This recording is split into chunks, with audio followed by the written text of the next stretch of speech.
Hello everyone! In this video, I'll guide you through fixing Twitch payout not received so you can get your earnings on time.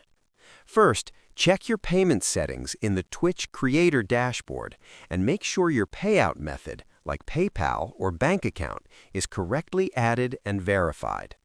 Next, confirm you've met the minimum payout threshold and the payout date has passed, because Twitch only processes payments once these conditions are met.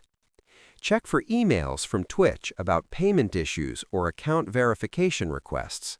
If everything looks correct but the payout hasn't arrived, contact Twitch support with your account details and payment method info. Keep an eye on your bank or PayPal account, as processing times may vary. Following these steps usually helps resolve missing payouts and ensures you receive your Twitch earnings. Subscribe the channel for more videos.